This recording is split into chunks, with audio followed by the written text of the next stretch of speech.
But I'll tell you, let me give you a ninja tip because it's going to tie into the bad, right? And this is the best thing you can do if you don't know how to use AI to create authentic, human-driven content is to tell the AI the premise. This is what we're going to be talking about. This is kind of where I'm going. Here are my initial thoughts. I want you to interview me. And you have to say it like this. I want you to ask me one question at a time. Let me answer, and then you can ask the next question so that you can fully form an idea of where my expertise is on this topic. Help me help you, essentially. But have it interview you, and you will create amazing content because you are then it's easy. It's like you're interviewing me. You ask me a question, I'm going to tell you an answer.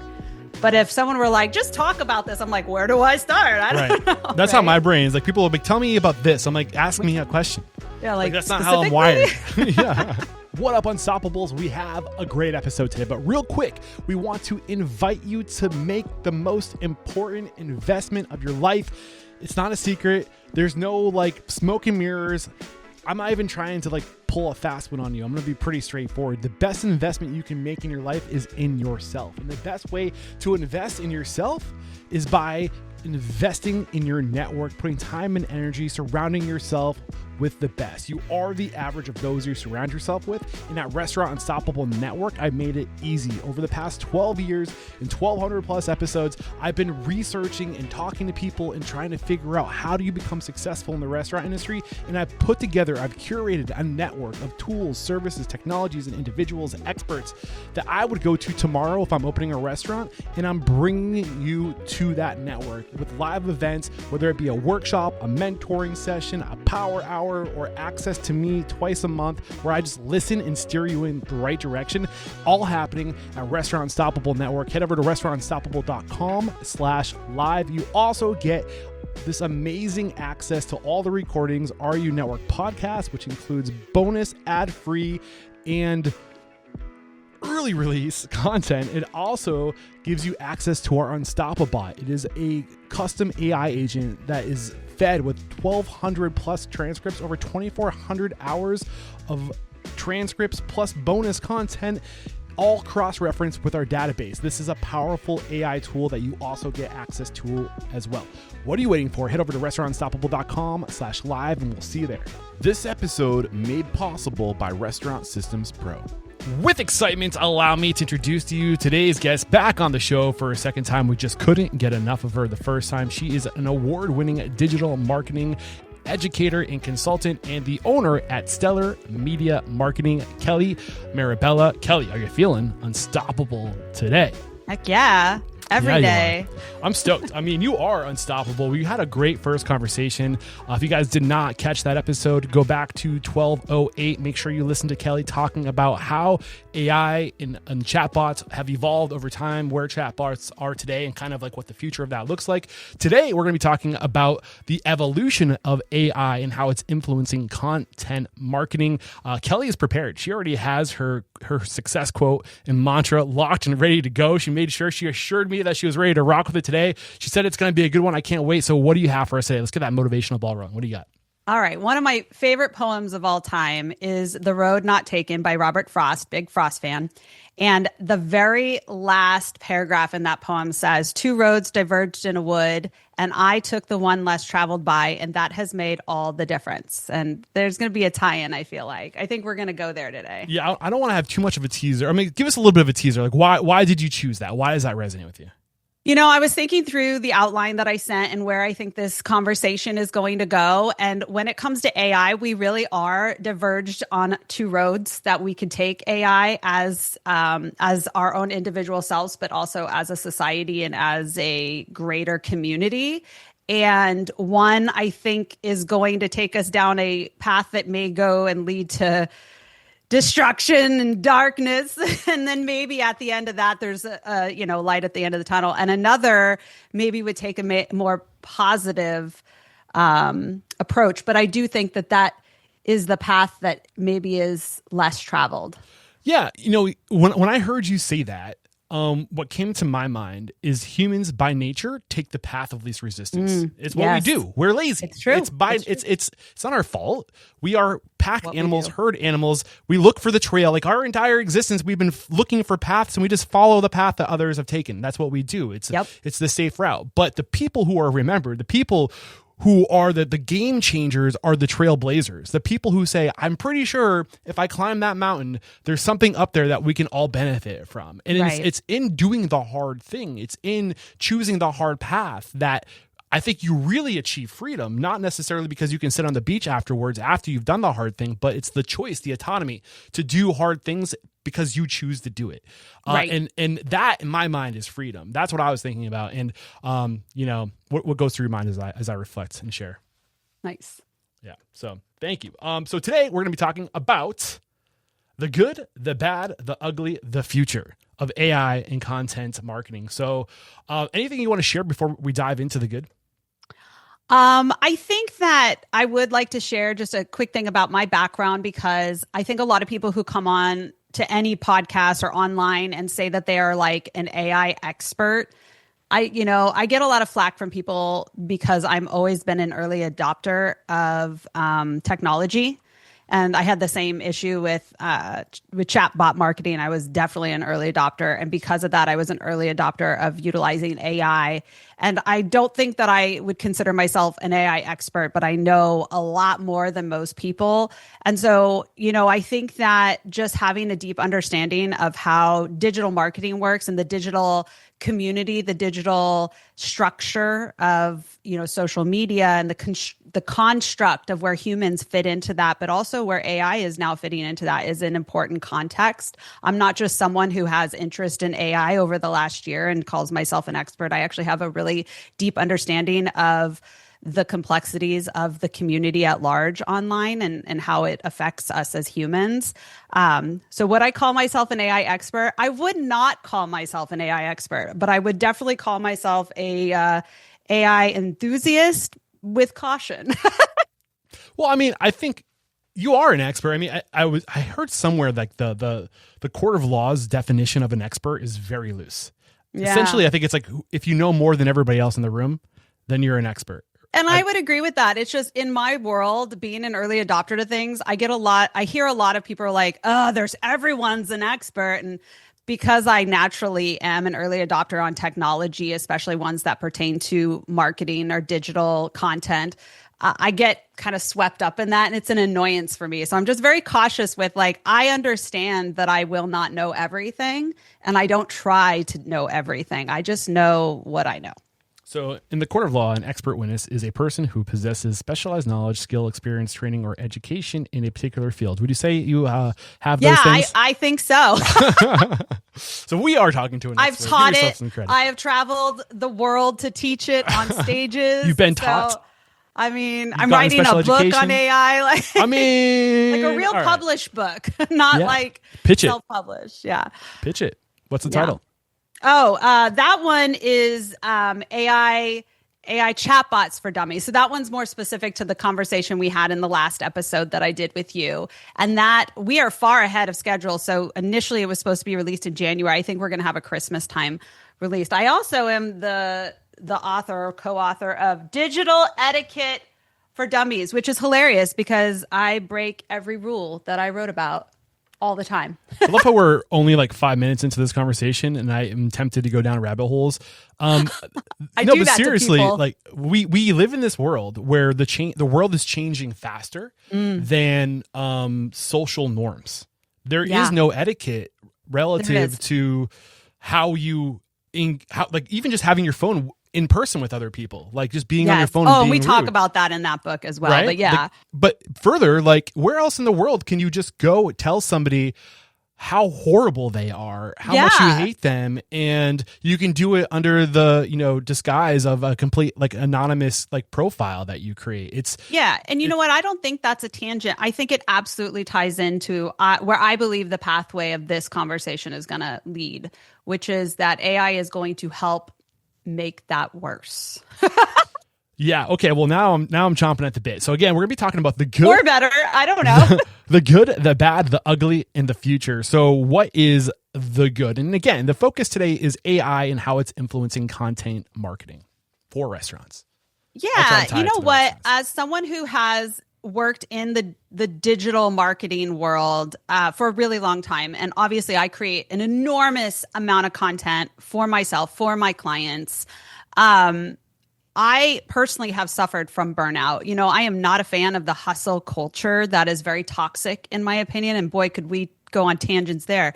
But I actually have had really, really bad burnout where I had to step away from work for probably 6 months. I went through therapy and that helped a lot. And then I came back and really created processes through batching content. And thankfully, it was around that time that AI really started coming on the scene. And I was able to kind of adopt that tool in my batching process to really help streamline my processes. So I wasn't always stuck to my computer, because my dream of owning my own business that started, 16 years ago, before I was married, before I had kids, was someday I would like to be able to just spend time doing what I love. And that obviously has changed over there, is what that looks like. But to me today, it looks like not being stuck to my phone, not being stuck to my computer, not being drawn to social media, because we talked about this before. I suffer from a social media addiction. It's part of the course for being a social media manager and digital marketer. So it really has come along to help, I think, people in the processes of saving time. I do think it's a slippery slope, but I think that on the good of it, AI, just from the content point of view, we're not even like diving into like how it has helped with medical research and, some other things like that. But in my realm, which is where I'll try to stay, is in the content marketing aspect of it. I do think it can save people an enormous amount of time. And if you are someone who is maybe neurodivergent or neurospicy, as they like to call it, or someone who needs to like process out loud concepts, I think, yeah, me too. That's me. Yeah, I love talking things out. And, I love spitballing with people. You don't always have someone, if you're a solopreneur, to spitball. It's a real challenge. I'm actually going through a lot of what you're sharing is resonating with me right now. In my own journey of growth, I am coming to terms and realizing that I have to, after 12 years of drinking from this fire hose of talking to people and learning and growing and gathering perspective, I can't just learn and get paid to learn. At some point, I have to teach. At some point, I have to take, okay, this is what I've learned. And I have to organize all this shit that's in my brain and get it out onto paper. It's hard. Into the executive functioning of that, of like, what tools do I use? Like, I understand, but like, how do I use digital world to convey my message? And like, what does that look like? I'm not like artistic with like pretty things. Like, I'm creative, but like, I don't make things look pretty. That's for damn sure. And like it's a real challenge for me. And I'm, like what you're saying, like actually like selfishly want to hit you up after this conversation, because you said you're using content or AI to create content creation processes. Like, yeah, I'm interested in that. Yeah. Like, how are you doing that? Yeah. So I do have a very specific process where I can create basically 2 months worth of content for my clients in a matter of 1 to 2 days.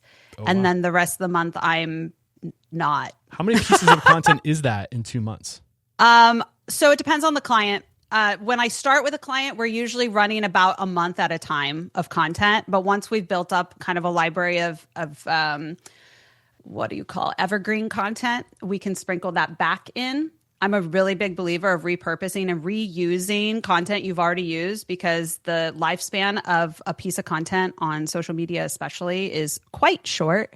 And you can absolutely, man, that when I tell people this, it blows their mind. They're like, is that allowed? It's absolutely allowed. Especially like on specific platforms, you can use the same exact content piece. Okay, repurposing content. Yeah, that's a strategy. Like, and not just repurposing, like legitimately the exact same video can be posted. You don't have to recreate the wheel.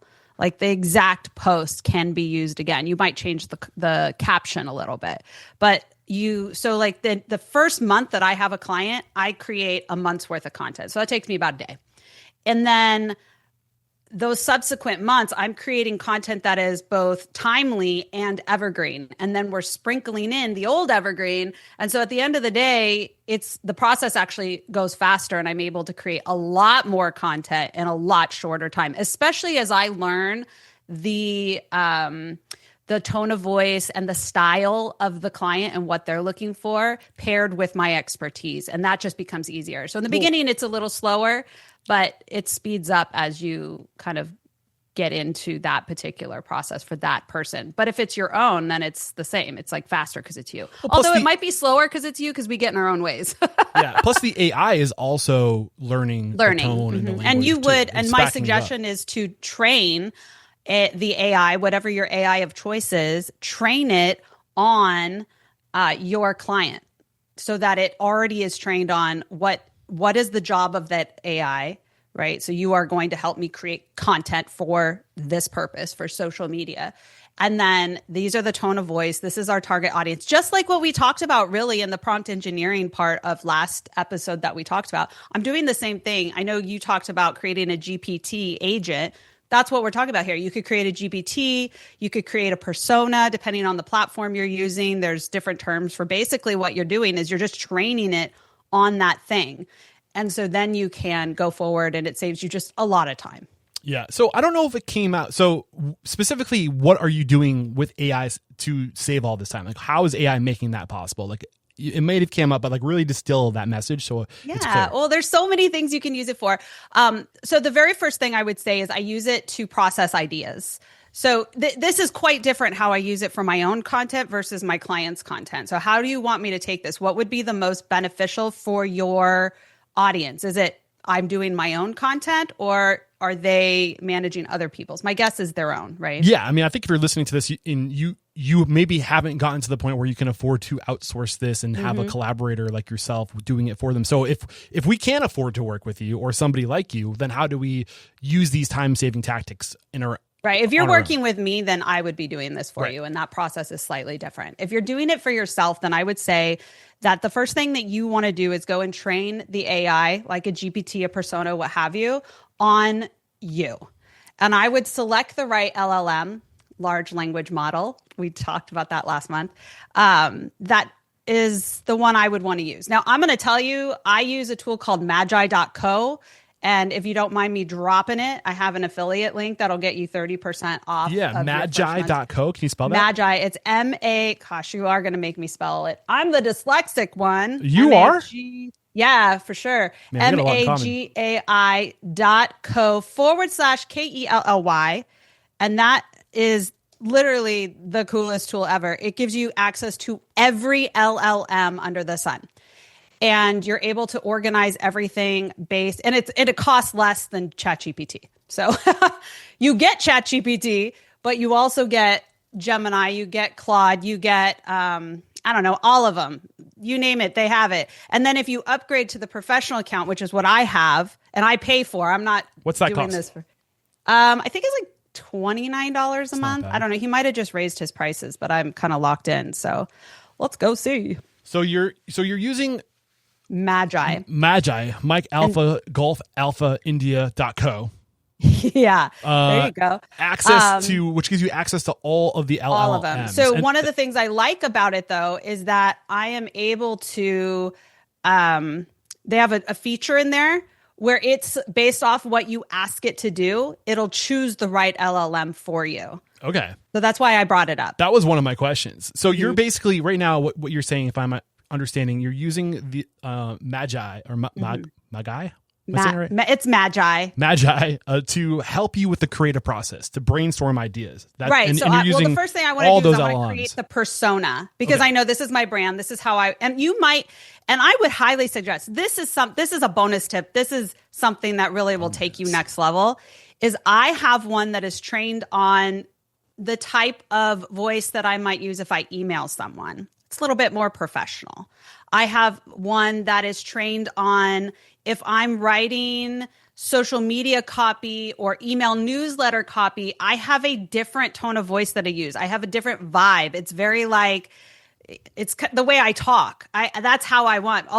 So I have like an assistant persona. I call them personas because that's what Magi calls them. So I have trained this persona on, I need you to write an email for me. But this is the mistake I see a lot of people do with any LLM, ChatGPT, whatever it is. They go in and say, write an email to Eric saying it was great to be on his show. And the AI like spits out something that doesn't even sound like you would write. That's not how I would do it. Me personally, I talk to it, as we kind of hinted to, and I'll say, this is what I basically want you to say. Hey, Eric, it was so great chatting with you. I love nerding out on all that stuff about chatbots and going on tangents. Super fun. Can't wait to talk to you next week about AI. Let me know if you need anything else from me. And then it just cleans it up based off how I trained it. Got it. So I'm not just like, do this. Got it. So this episode is made possible by Restaurant Systems Pro. And you know, at Restaurant Unstoppable, we are huge fans of Restaurant Systems Pro, so much that we are partnering with Restaurant Systems Pro, and they are going live every other week, twice a month. They are going live in Restaurant Unstoppable Network. Fred Langley, the CEO of Restaurant Systems Pro, we will have access to him, and he will go through your P&L. You do not have to be a Restaurant Systems Pro client to take advantage of this. He will literally tear apart your P&L, and he will help you find the gaps so you can increase your profit by 5% or more. He is literally saving people's restaurants in Restaurant Unstoppable Network. If you want to take advantage of not just Restaurant Systems Pro, their budgeting, their costing, their inventory, their labor management, their training, their general ledger, all tied to your POS, this amount of data is insanely ridiculous. Beyond that, he's making himself available to coach you. This is all happening at restaurantunstoppable.com/live. We'll see you there. I love the detail. So step one, I know you want personas. Like the higher up. So, okay. So step two, higher level thing. I go in, I train the thing. So let's say I'm training on how to do social media content. Then I'm going to go in and say, I need to create 5 different types of content. Here's what I'm thinking. I need content that is for people who do their own social media that want tips on how to be more proficient, and batching, because that's one of my specialties, is batching content. Then I want content that is for people who want to learn more about how to use AI. And then I have people who want to learn more about using chatbots and AI, because that's another facet of my business and content that I would produce. And then I want people that I want to have them hire me to do their social media.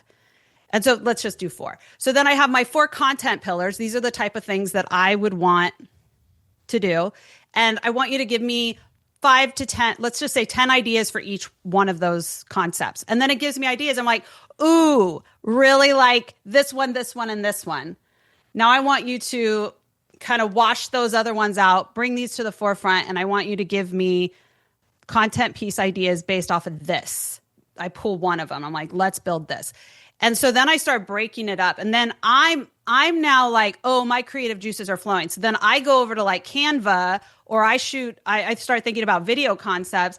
Most likely, if it's for a client or it's the basic social media, I go to Canva, I kind of put together the images, and then I come back, I put each image into the LLM, and I'll say, based off of what we've discussed, write me a caption. And remember, I've already trained it on the tone of voice I want it to use and everything. Write me a caption for this. And then here's the call to action that I'm looking for. And then it'll write me the caption. So it has sped my concept up. Then I'm like, I really like this. I want to expand on it and turn it into an email. So write me an email. And then I'm going to say, oh, you know what? I want to do a video. Let's make a 30-second TikTok style video script. And then it'll do that. So it's doing it at hyperspeed. That doesn't mean I'm cutting and pasting and that's it. Then I go in and I like, okay, let me, I usually throw it into like Grammarly.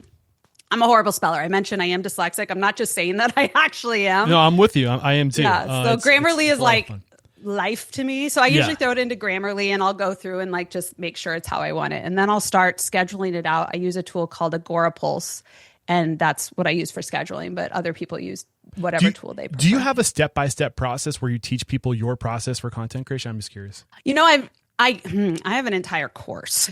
Yeah. I do. It's a little outdated, but like... Well, that's the thing with courses today. Like, they're only relative for like a month, and then the world changes around I them. think it's very evergreen. It is probably less about AI, and although there's some mention of it, and more about the steps that people miss. With that process that you just spelled out for us from beginning to end, how long does that take you? Me? Yeah. I don't know, a couple hours. Okay. Yeah, but that's like a month's selfishly, worth of I'm over content. here like, I want to like do a screen capture where you take us through your whole process and we do like an I mean, exercise to show people what it looks like. I'm trying to think of how I could do it. I've actually laid it out for a friend in an email, or like she asked me. I talk about it a lot on my Instagram. So if you follow me on Instagram, I give a lot of away of what I do.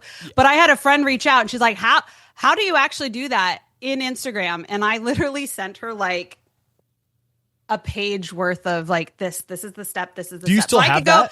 I go copy and paste it and give it to you. I'll clean it up for you. You know, use a little AI. We're talking make you about a quick guide. But I will say, like, my course, and this is really important step that you'll see my step-by-step of what we just talked about. But if you're missing the foundational knowledge of your strategy, and this is something I talk about also on my social media, is like, if you don't have strategy, if you don't have a plan, if you don't even know who your target audience is and like where you need to be and not just where you want to be, because this is a pitfall I see a lot of people make with social media specifically, is they're like, Instagram. I'm just using it as an example. They're like, this is where we need to be.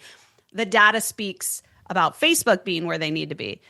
And so I'm very data driven as well and very strategic. And I do believe that you need to have a full brand understanding of who am I? Like, clearly, what do I want to represent? And this is something I struggle with as a, what is the word when you're multi-passionate-preneur?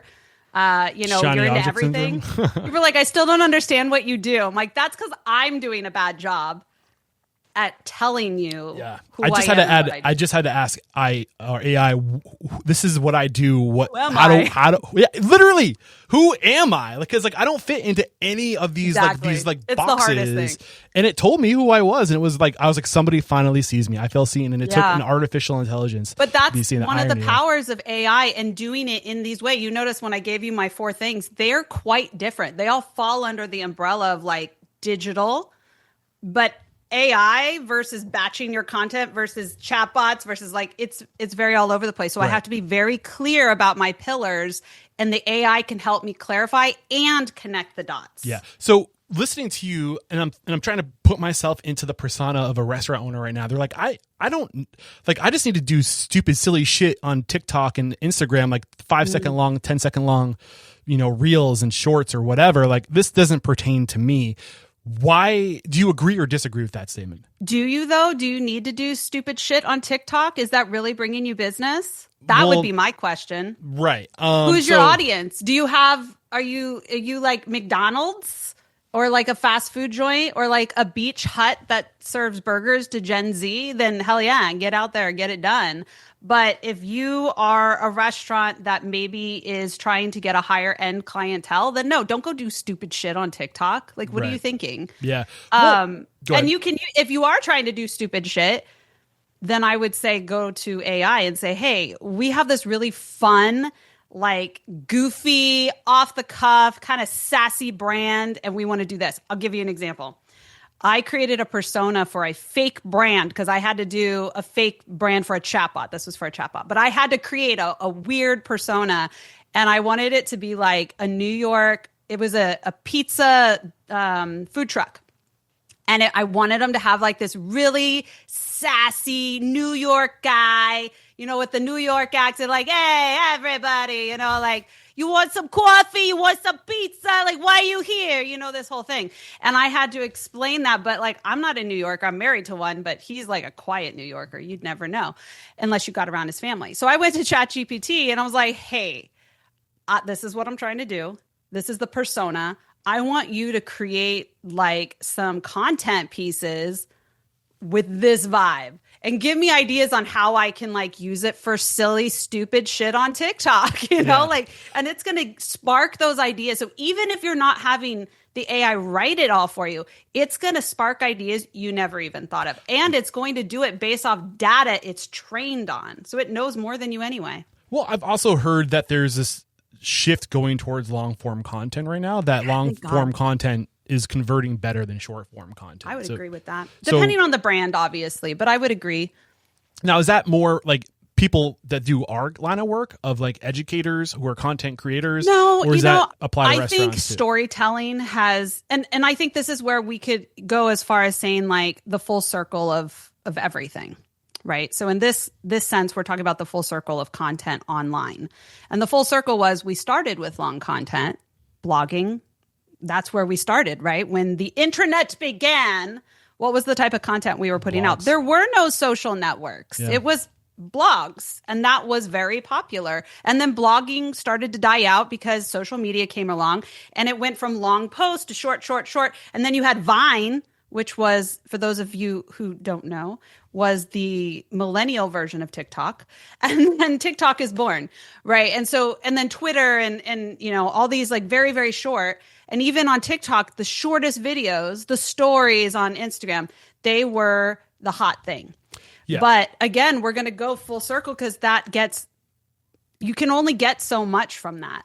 And it's all geared towards like all these platforms are reverse engineered to capture and keep attention.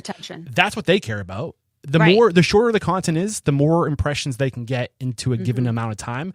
And that's what they're in the business of, is impressions. Right. So, but I think the algorithms are also seeing that when I'm on TikTok and the stuff is really short, they are training me just to do this. Right. I don't even want to stop now. I'm not stopping for anybody. I'm just going, You're unstoppable. Addicted. Right. And not in a good way. So from an algorithmic point of view, it makes sense from their side, the platform side, to say, we want people to spend more time on our platform. We have to start rewarding content that keeps people engaged longer.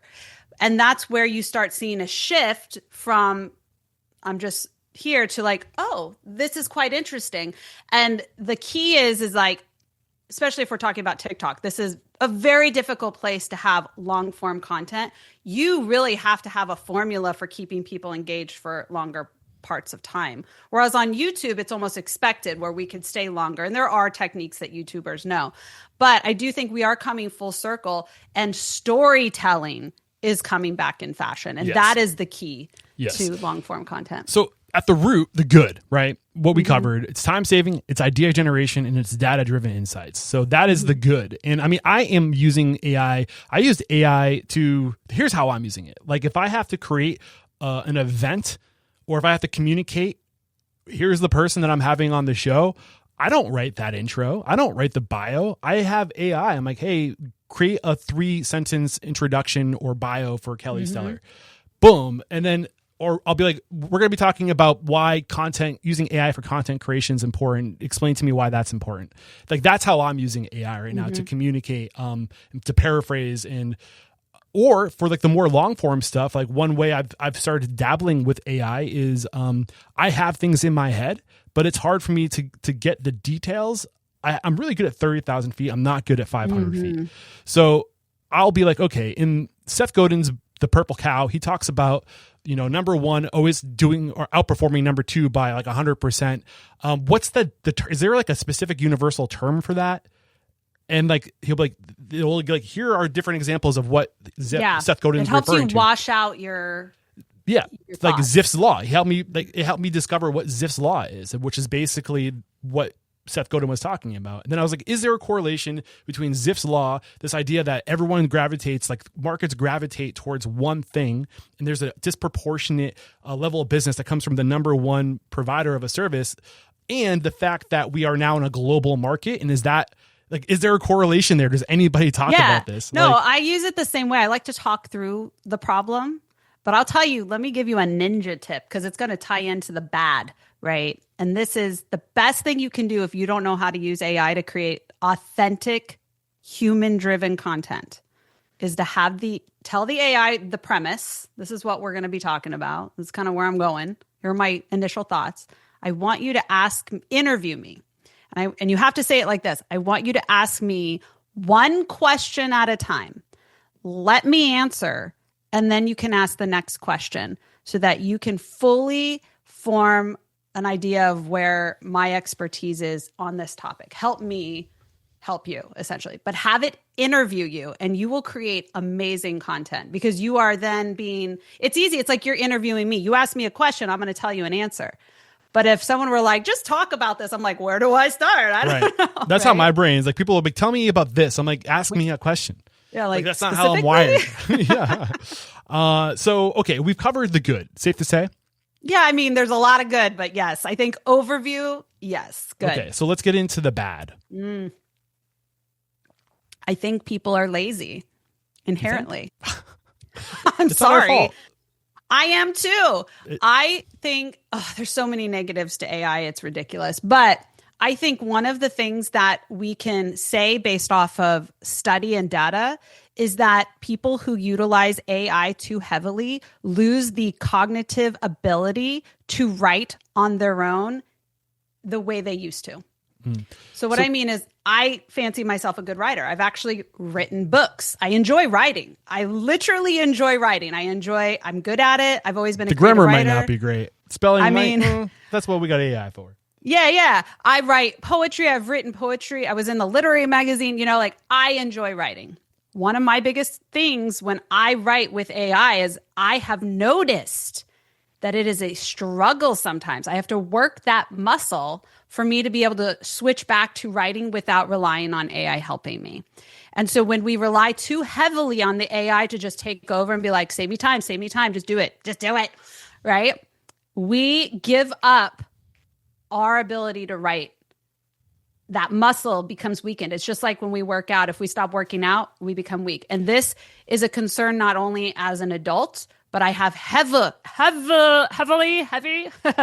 concerns. I have kids. One is in elementary school. One is in middle school. Middle schooler wants to dabble with AI. And I have to be really careful with this because I am of the mind that I don't care who you are. You need to understand it. You need to understand it. You need to understand its implications. You need to understand its powers. And at a base level, you should probably understand how it works. And so I want my daughters to learn about this. So there's this discussion, should it be in schools? I'm like, you should learn about it along with, literacy. It's the same conversation with calculators, right? Right. And but I think computers. It's worse than the calculator. Right. I think it's worse because you are not just losing the ability to do math. Shit, I'm horrible at math. Like I always have. I'm so glad there's calculators and I don't have to use math in my regular world. Like I go to my husband. He is the human calculator. But we are giving up our skill of communicating. And when we give up our skill of communicating, we are giving up our humanity in a sense. That's literally where my brain was going. Like that is one of the things that makes us is our ability to communicate. Yes. And so this is the caution I would say is like, I use it heavily. I love it, but I am also very much aware. And I think everyone who uses AI should keep that at the front of their mind, that if you're going to use AI, you should also be exercising that muscle without AI or along with AI. Yeah. So a little over a year ago, so I've been kind of on this journey of growing Restaurant Unstoppable Network and trying to have a little bit of autonomy and be, financially independent from sponsors. Love my sponsors, but I really want to be able to, chase my own curiosity and really have that be my North Star and word of mouth research journalism, So anyway, like I went down this journey of learning how do I create how do I promote myself better and what I'm trying to do in this community. And in building out all the sales funnels and trying to communicate like what we're doing to my audience, I was using a lot of what I was being told from the people that I was working with. Here are a bunch of prompts to have, ChatGPT write your sales like landing page. And like, it just, what I found is I was falling into the sea of sameness. Yes. And it was literally having me saying things to me that I hear other people like consultants talk about. It's fear-based marketing is what it is. And that's best practices, fear-based marketing. That's the best practice because the AI is trained on us as everybody, all of our data. So if the best practice is fear-based sales copy, that's where it's pulling its data from. I can't remember the exact stat, but it's like people are 80% more likely to move away from something than they are to like something fearful, move away from pain to go towards pain. So like marketers know that, and they pull, it's fear-based marketing. They take the things that you're afraid of and they use that to get you to take action. It's emotional based. And everything it was telling me, I was like, this is all of that. I do not want to manipulate and prey on people's emotions and fears. Like, this is not me. This is not what we're about. And I pushed back a lot. I was like, I have a fucking voice. I don't need AI to tell me who I am. Like, this does not sound or feel like me. You know, maybe I wasn't doing a good job using the prompts or the tools, but I was really resistant towards it because, to your point, steal outputs, you know, like, this is not me. And I think that ties into what we discussed as part of the positives is if you don't know how to, first of all, if you don't have a clear vision for yourself, then the AI is going to go off of what it knows. Right. And then everything becomes vanilla and yuck, and like nobody wants anything. And, you know, eventually maybe nobody wants to be online at all. And that's maybe the direction we'll go later down in this conversation. But I will say that one of the biggest downfalls I see is people using it poorly or not using it at all. And not just the people not using it at all. I just think it's a mistake. You have to know what's here. AI is not going anywhere. I'm sorry, guys. Sorry. Right. Like, I don't know what to tell you. Literally, the president of the United States wants AI. Like, everybody wants AI. There's the use case of AI goes far further reaching than LLMs. Like, my husband worked for an AI drone company that did contracting with the government for weapons and defense using AI. So I'm telling you, like, it's not going nowhere. Yeah. So for anyone, there's people that are out there going, AI, like, I can recognize when you use AI. I'm like, that's boring too. Like, if you're going to diss AI, don't tell me it's because you see M dashes and too many emojis. Like, I give a fuck. You're not saying anything different. If you want to say something different, say, do it better. Like, we see you, do it better. Right. So I think this brings us to the ugly. I'm just as annoyed with people who are anti-AI in that way as I am with people who are doing it poorly. Right. So does this bring us, so, I mean, relative to the bad, still outputs, over-reliance, loss of brand voice. I think we touched on all those things. Yeah. I think now the ugly. So we've covered the good, we've covered the bad. Time to talk about the ugly. Yeah, and we're already seeing it. I'm going to give you an example. There is a influencer on TikTok that has millions of followers, and all she does is rage bait, like political rage bait. And she has thousands, if not at least 1 million views on every video. Is she a politician? She sounds like a politician. She's AI. Oh, completely AI. And here's the thing. A trained eye like mine, I can see it almost immediately. I know the tells. As of today, that doesn't mean when this advances in like a month, I'm going to be able to still see it. The normal person who doesn't work in AI, they believe this is a human that is saying these things. And this is just the big example, right? There's also subtle examples in social media of AI and bots, automations being used in ways to manipulate, as you were saying, emotion, whether it's for marketing, politics, for sales, like whatever the end goal is, there is a lot of fake. And I think the ugly is that we will, and I do think it stems, I'm not going to lie, I think it stems from the toxicity of social media. When we're talking in the realm of digital marketing, digital world, the digital community. The toxicity of social media has been going on for some time. It started as a place for us to come together, and it was really cool. We talked about this before, single. Right? Yeah, like I get to talk to people I never thought I could talk to. Like, this is so cool. We could have conversations, and it was really like those early years. I'm an old millennial. I was born in 1981, so I know what it's like without all this stuff, but I also knew the early frontier years of social media was awesome. And then it became toxic, and it became more toxic and more toxic. And now you throw gasoline on that toxic fire and hustle culture and the burnout that everybody who does digital marketing is feeling today. I guarantee you talk to anybody who does social media marketing for a company or for themselves, they're feeling the burnout today because there's just too much. Right. You've got to be everywhere. You've got to produce this much content. So you throw the gasoline of AI on there, and everyone's going to be like, fine, AI will do everything. AI will write my content. AI will be my face, my voice. And we're just going to put it all out there. And eventually AI is running the show. We're all checked out. So I think that that's going to be real ugly for a while, because there's going to be a lot of people who are still stuck in the AI cycle with all that noise, whereas the rest of us are like, peace out. And maybe that will be, you know, when there's like destruction, there's like a forest fire, everything burns to the ground, but then like new life Right. emerges. Maybe that's with like disaster always comes new opportunity. You yeah. know? So maybe it will look be at like what happened the with the crash. pandemic.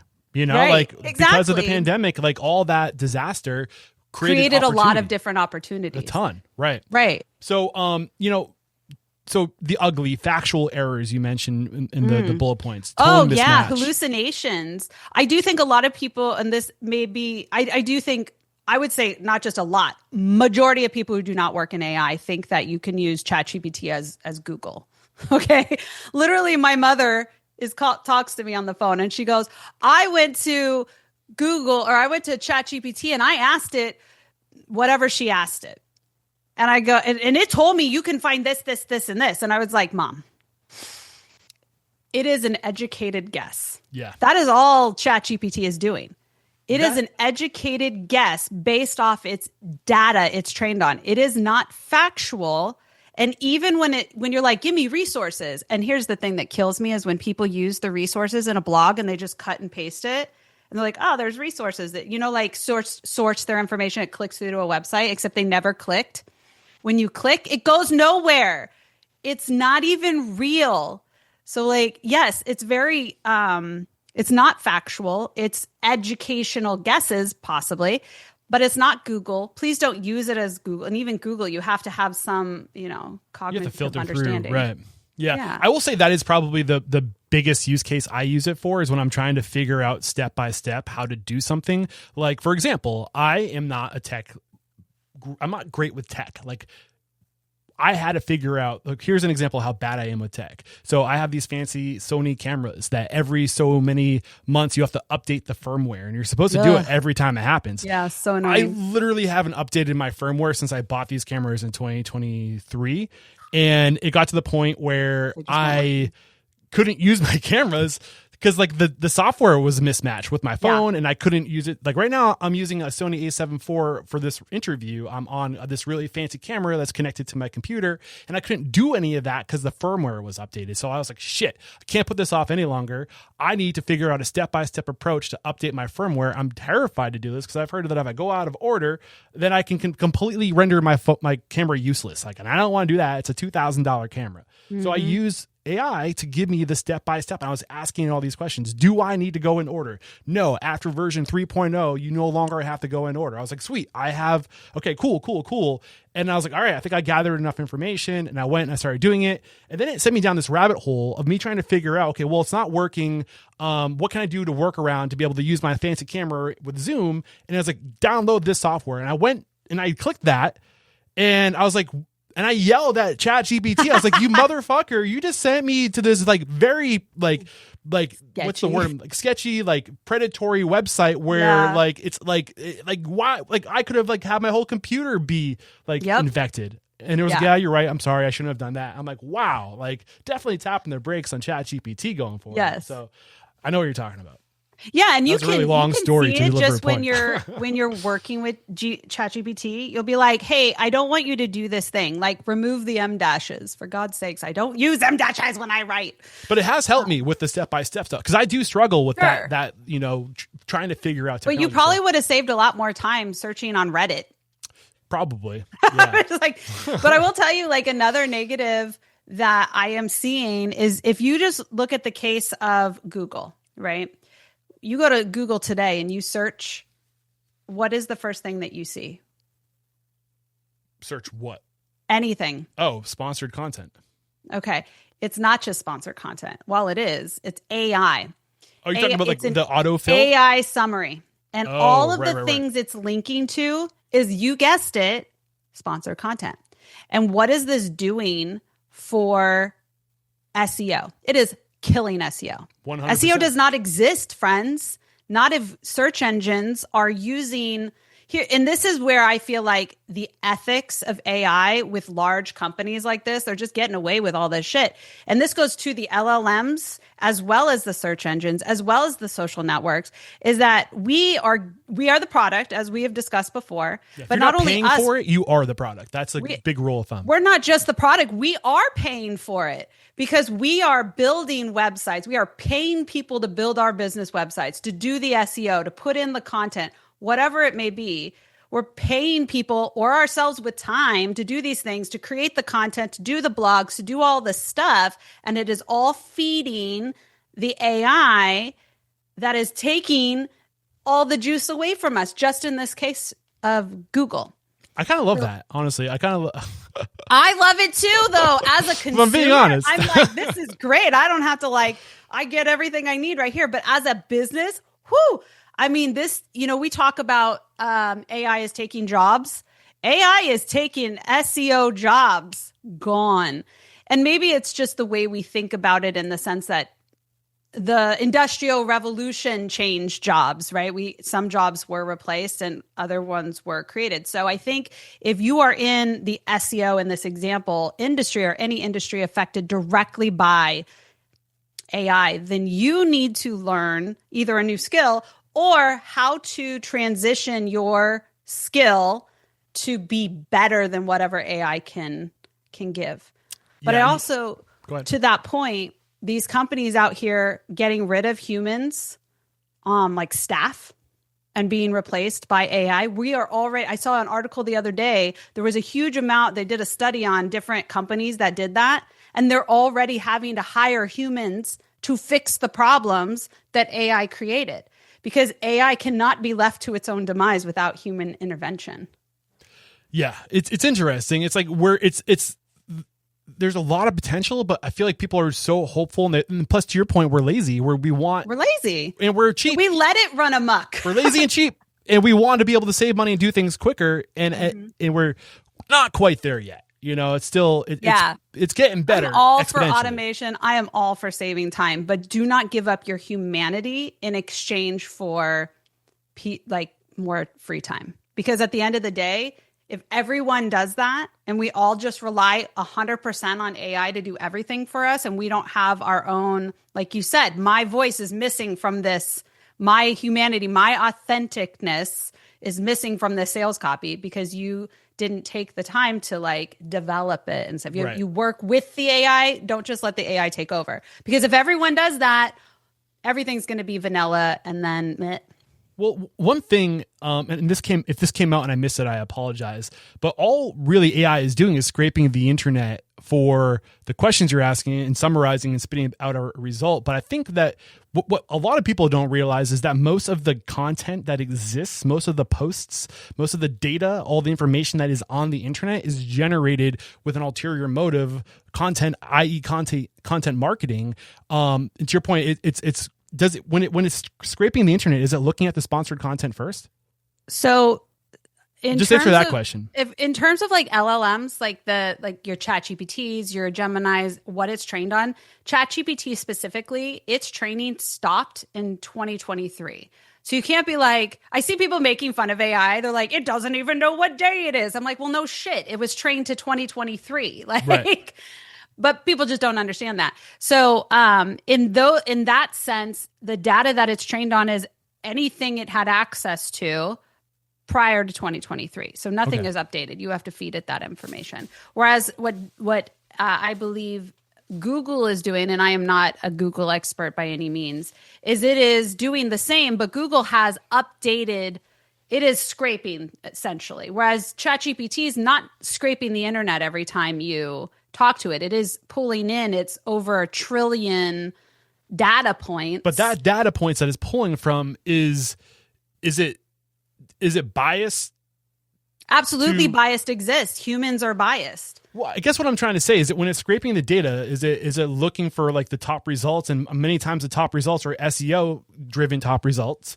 And there's a lot of people, I don't know, I guess the point I'm trying to say is, to your point, a lot of corporations are really using SEO and creating content geared to result high, or to have high results, and it's all engineered, and it's not necessarily a representation of reality, but it's whoever has the most power has the ability to craft the reality on the internet. It depends on the source of the data, which is why you see things like there was a controversy a while back about Reddit or Facebook or Instagram, these bigger platforms that have actual human interaction, real-time human interaction of how humans answer each other questions and such. And there was this controversy of OpenAI, the owner of ChatGPT, wanting to basically buy that data because they know the creators or the people who are like training that the internet is very much biased in that sense that you're talking about. It's all kinds of content, right? The source is made up of marketing content, sales content, but also blogs, personal blogs, interactions, wherever they can find it. It's from books that maybe are outside of the copyright laws because that expired or what have you. Whereas if they get their hands on this other data, which a lot of people are up in roar about, which I would be too. I'm like, you don't need this. Like, I don't want to interact on Reddit if you're just going to be like, you're stealing me. Yeah. Right. But that data is I would argue, a better representation of human interaction than the internet being scraped. Right. I guess. But they're running out of data is the important thing. And I always thought that was just a wild thing. Like, how wild is that to think you're running out of data to train it like it's trained? But then you also start thinking it's going to start, I don't know what the word is when you like eat yourself. Like, it's going to be it's creating so much content using AI. And it's going out into the world. It's feeding itself. Exactly. It's eating the baby. I think it's kind of like a flywheel. When you think about it, so the content over time, and this is where the concept of like they're running out of data. They're running out of good data because if they continue to just take stuff from the internet that's getting produced today, they're taking a large portion of what is being created or regurgitated by the LLM. And so then your content just gets lower and lower in quality. Right. What up, Unstoppables? This episode is made possible by Restaurant Systems Pro. If you are a listener of Restaurant Unstoppable, I know you've heard me mention Restaurant Systems Pro, but just in case you haven't heard of it yet, it is a all-in-one enterprise solution. All the most critical systems that will help you become profitable. I'm talking about costing. I'm talking about inventory management. I'm talking about budgeting. I'm talking about labor management. I'm talking about training. The list goes on, all under one roof, tied to your general ledger, and they have their own POS, and they integrate with nearly every major POS out there. Restaurant Systems Pro is an amazing tool, and this is the thing that gets me really excited. When you join Restaurant Unstoppable Network, you get access to the CEO of Restaurant Systems Pro, Fred Langley, twice a week for a P&L Power Hour. He literally will let you open up your P&L, share it on the screen, and he will help you close the gaps and increase your profitability. You do not have to be a Restaurant Systems Pro user to benefit from these live events. He doesn't care. We're just here to help you. Head over to restaurantunstoppable.com/RSP to get the full playlist of every Restaurant Systems Pro episode, a link to all the testimonials. And if we haven't sold you on Restaurant Systems Pro by then, I don't know what else to do. But if you really want to up your Restaurant Systems Pro experience, be sure to join Restaurant Unstoppable Network too. All right, guys, one more time, head over to restaurantunstoppable.com/RSP. Yeah. So, I mean, at the end of the day, we are creators. Mm-hmm.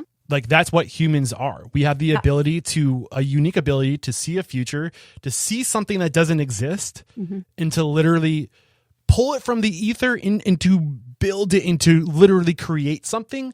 And AI doesn't have the ability to do Not without us. Exactly. And I think we have to remember that is what makes us unique. I'm not religious, but we are made in the image of God, and God is a creator. And like, that is one of the things that we have that he has, if you believe in that sort of thing, or she, whatever the entity that is God. We are creators. And I think we have to remember that we are creating when everything we do. When we dream, that is the secret sauce, right? Yeah. We are the secret sauce. If you're sitting here and you're asking yourself, how do I cut through the noise of everything that's on social media? How do I make a bigger impact to get in front of my audience? What type of content is going to resonate best? Every answer comes down to, you must be uniquely you. You must be different. And as a human, as an individual, I am absolutely different. I approach things differently. I have a very specific style of how I talk and how I approach things. And I want that to be the thing that comes out. Right. Because if I'm just using AI to create my content, that is lost. I will be the noise. Yeah. And I'm super excited. I mean, there are ways to use AI. One, and I would love your feedback on this. One thing that gets me really excited is I mentioned to you in the last recording that we have a custom GPT, and we uploaded 1,200 episodes of transcripts, over 2,400 hours of just organic conversation, no agendas, just I'm here as a student of the industry talking to you, Mr. or Mrs. Successful Restaurateur. What is your advice for me? And to me, that is just such a pure like resource, the source of information is pure. And I get really excited about that tool. One, because I feel like if you ask it, you're going to get like honest, like feedback with your questions with no ulterior motive. And two, I'm excited for using that tool to go forward in my own content creation, because I have to stop and reflect and be like, what are the biggest things I've learned?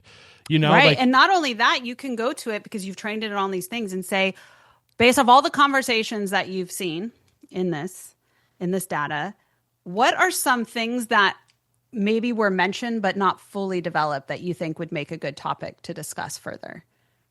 Yeah. And so now you're pulling out like stuff from your own content that you can create new content off of. Right. And that's going to be a huge tool as we move forward and develop this next thing that we're going to call RU Path, the Restaurant Unstoppable Path, which is after 1,200 episodes in 12 years, if I'm opening a restaurant, like what path am I taking? How am I doing it? Who am I doing it with? What tools and technologies am I leveraging? What pitfalls am I avoiding? Like what is my business model and why? Like that's what I'm currently working on. And to your point, my plan is to drip one episode at a time, to use the podcast, the workshops to create that resource and then to link back. So that's the strategy. That is exactly how I foresee the power of AI is stuff like that. Right. Even if you look at like medicine, right? They were able to create MMR vaccines. And I know that can be controversial, but I don't find it controversial. So I'm just going to say it because from a nerdy point of view, they were able to create it quickly because of AI.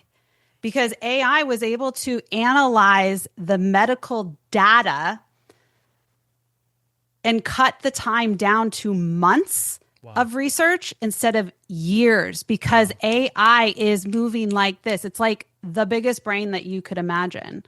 And it's very hungry. And it needs but nuclear power it's plants. about how we trained it, right? It has parameters. It has a specific prompt, and it's given specific data, like you're talking about, specific data. And that circles back to when we're talking about the good, we're talking about creating or utilizing AI with our specific data, and we are involved in the creative process. Yeah. And selfish plug, if you want access to that AI, head over to restaurantunstoppable.com/RU library.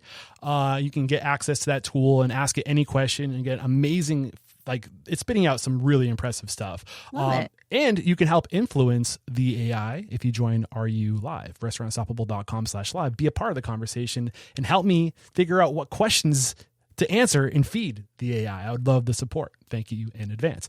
We've covered a lot, Kelly, the good, the bad, the ugly. I think we even talked a little bit about the future, but is there more there that we haven't tapped into? Oh yeah, there's a lot more. The sigh. I think that AI is going to move faster than you even think. It's already beyond where most people can fathom. And that is why so many people are tricked by AI. And I think the thing that we don't have time to discuss, because it's a whole other topic, but it's certainly something to leave our listeners with, is considerations in the realm of ethics and how we can be a part of that discussion for ourselves. Are we tricking people? Are we purposely putting out things that are AI, that are not labeled as AI, such as making it like the influencer that is supposedly human but is actually AI? Images that are AI. I think that AI and social media together can be powerful in a good way, but certainly there are dangers that will absolutely happen with full certainty. Not being able to discern reality. And I think media literacy today for both children, young adults, but most especially for adults is so important, because we've already seen it, especially if you look at like the political climate that we're in. AI is used in ways on every gambit of the political spectrum in ways to manipulate audiences. And you can say that in terms of marketing and in sales. Content that is made with AI with lack of ethics is manipulative, and it is very easy to fool people. So I just think that we have to be very cautious.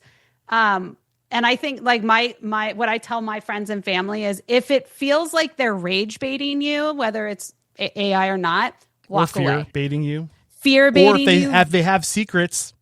Yeah. There's no secrets. There are no secrets. They're just trying to get you. If in your gut, something is telling you like something's off here. Yeah.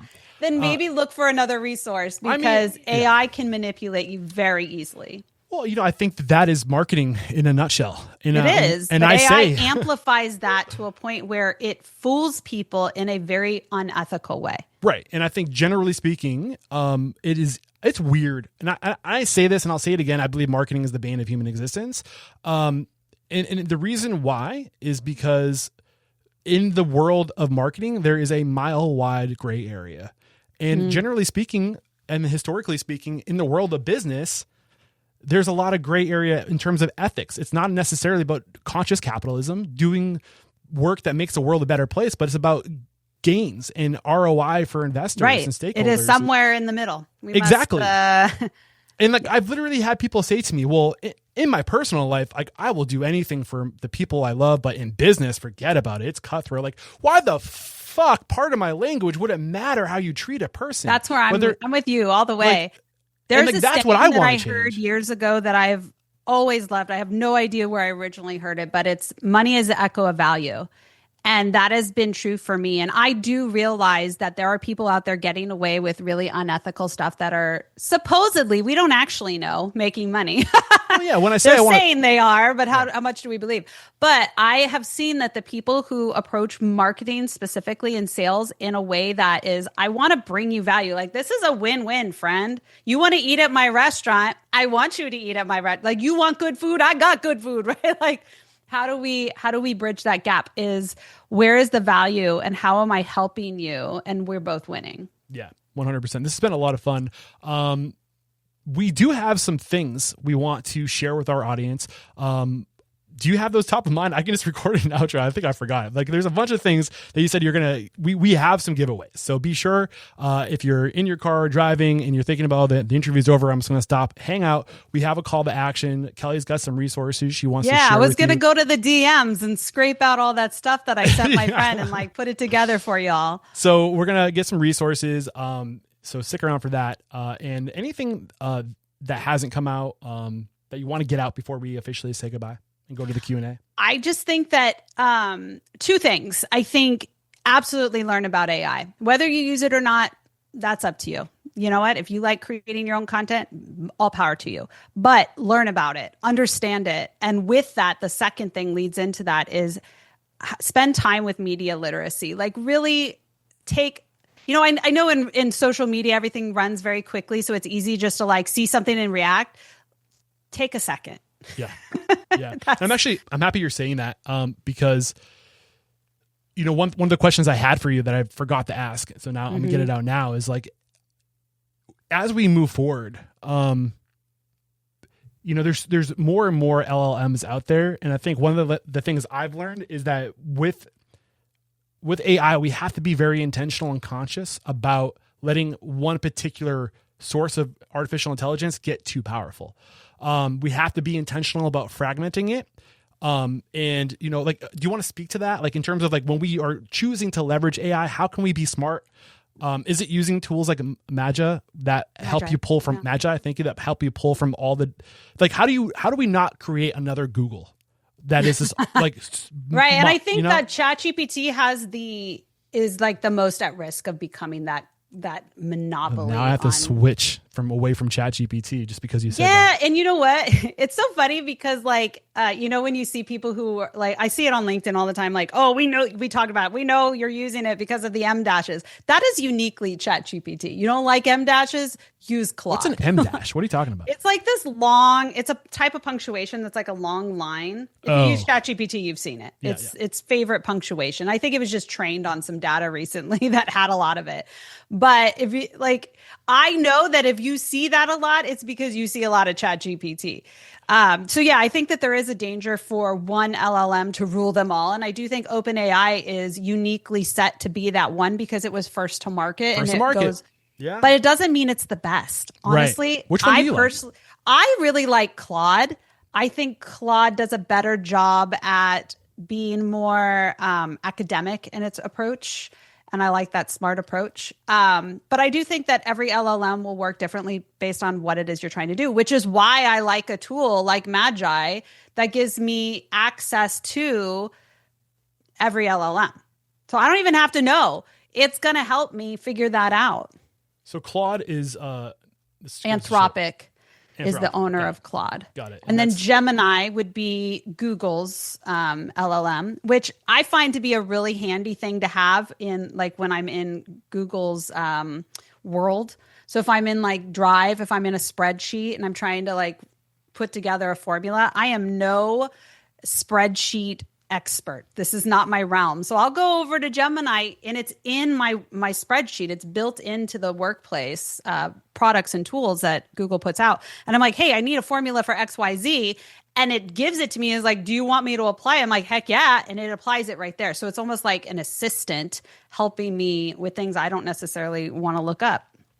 Got it. And I do actually have some more questions I just remembered that I have to ask you on behalf of Mike Sweetman, who requested I get you on this show. Okay. He's not able to join us. And if we may have already addressed these questions. So here's the first one. What's the lowest lift, highest impact way a restaurant can use AI in marketing today?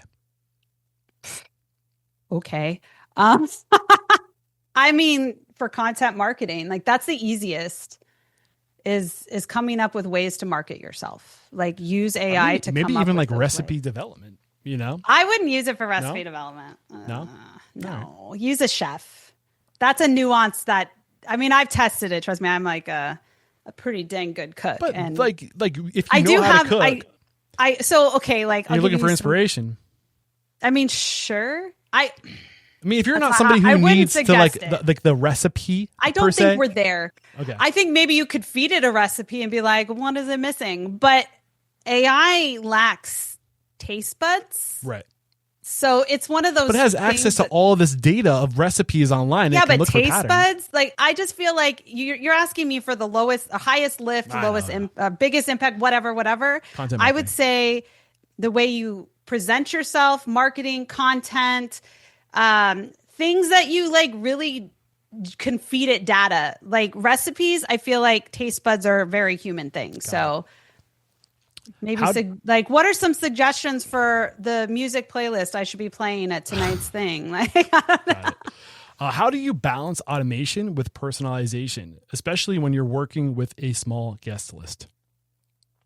I think that we've already kind of covered a lot of this, but just circling back to it is you talk to it is my favorite way of doing that. So like if I am wanting to create, I talk to it, I give it full understanding of what I'm trying to do, my voice, and I tell it like, use this, use me, interview me, you know, like I really want to keep that part of my brand. And I am the expert at me, and I'm also the expert at my brand.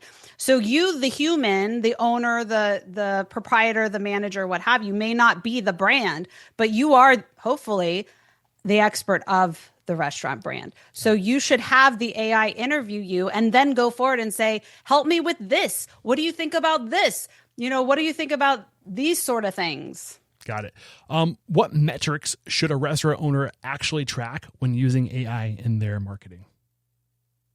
I mean, I don't think it's an AI tracking metric. I think you should be looking at data in terms of how your content is performing. And that is going to go back to what I originally said is you shouldn't even be touching AI. You shouldn't be putting content out if you don't even know what you're trying to do. Right. So what is the goal? Is it more butts and seats? Well, how are we getting more butts and seats? How do we track that from a analytical point of view from our content? Well, it has a lot to do with how we're getting people on a list that we own, right? I don't care about followers. Followers are not getting me butts and seats. Phone numbers and emails are getting me butts and seats, okay? I feel like, oh man, we could definitely go on a tangent.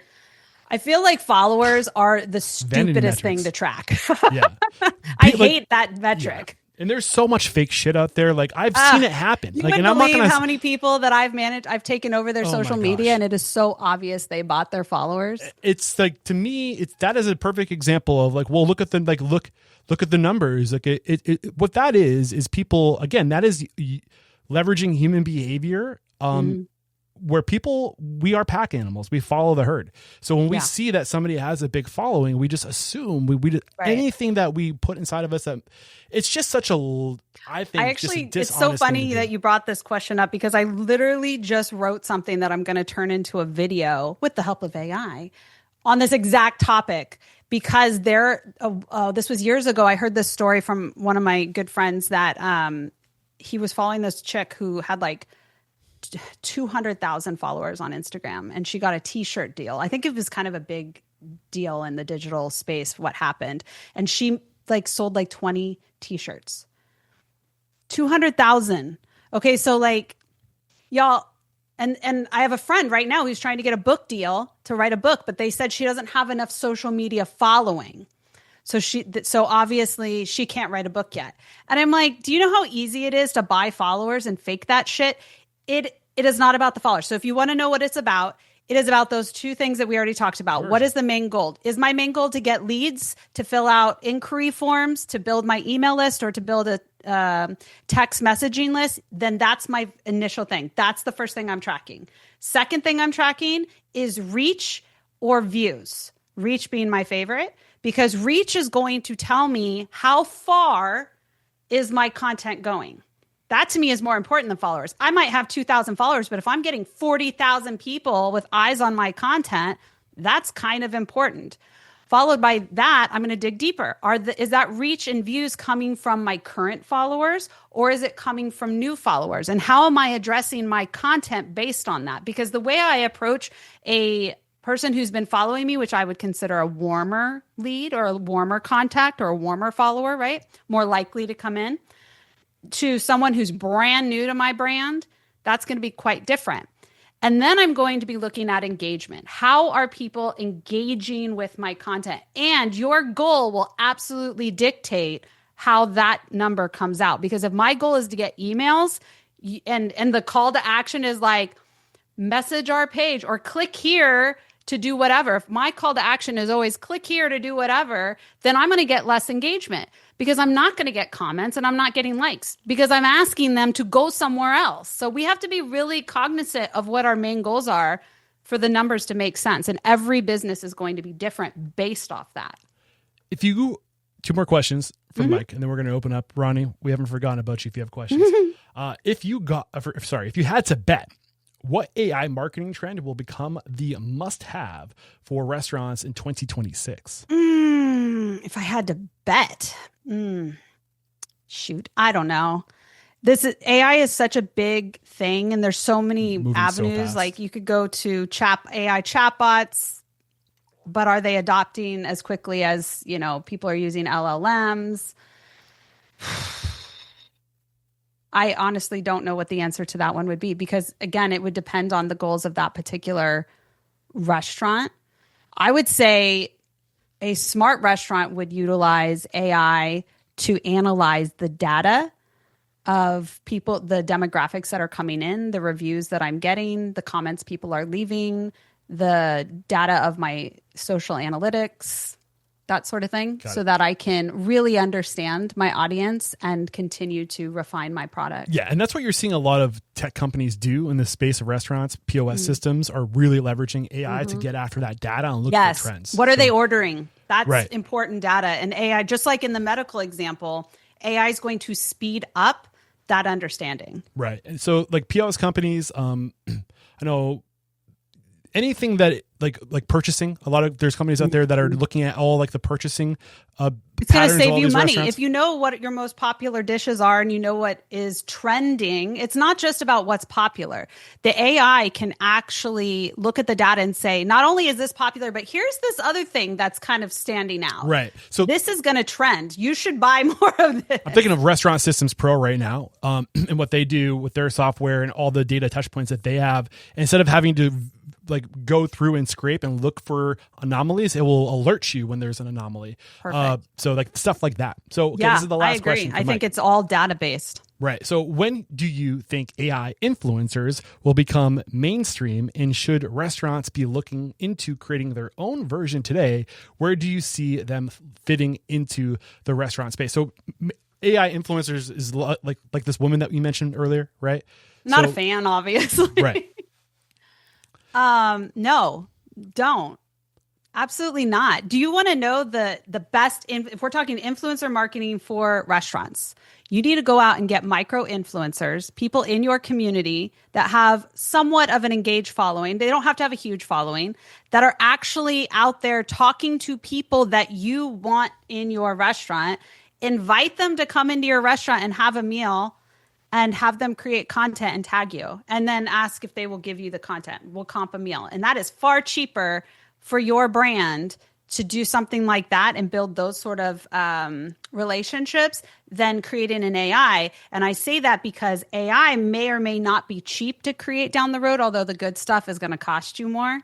But the reputation that you create for yourself when people realize that you have a fake human representing your brand, I think AI, I think AI with transparency could be powerful. Like if you're like be real careful. Yeah, like you're just like, this is AI, that's but like, haha, we're using AI, but our food is real. You know, like kind of a play on a something like that. Or if you're like Mr. Roboto sushi restaurant where you have like the cute little cat robot delivering sushi. Sure, it's part of the brand.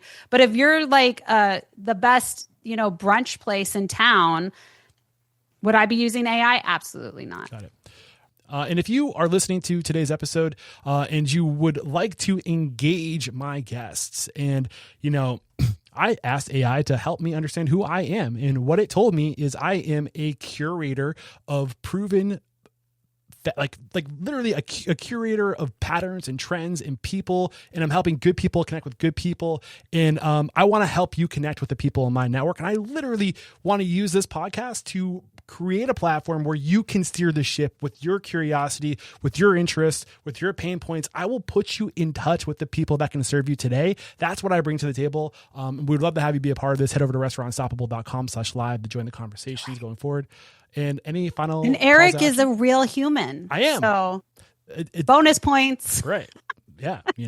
Any final thoughts or words before we say goodbye? Calls to action, websites. We are going to have some calls to action at the end of this as well. Yeah, I mean, I would say, check out the calls to action that you put out with the podcast once it's solidified. But if you do want to try out Magi, definitely check out my affiliate link, /KELLY. I'm sure you'll put that out there as well, because you get 30% off. So it's like ridiculously cheap. Like it's less than I pay for ChatGPT. And I only say I pay for ChatGPT because this is what I do for a living. So I pay for everything. Right. But this has been a lot of great fun. Tool. I hope that this isn't the last time we collaborate. If you ever have some new information you want to get out to the world, please keep me in mind. I'd love to amplify your message. You've been great to work with. And this is where I say thank you so much for doing what you do. Social handles. That's the only other thing I got to ask. Yes. At Stellar, STELLAR 247 everywhere. Do you want Stellar your email 24/7 everywhere. Social emails? No? Well, that's it. Like I'm literally everywhere at Stellar 24/7.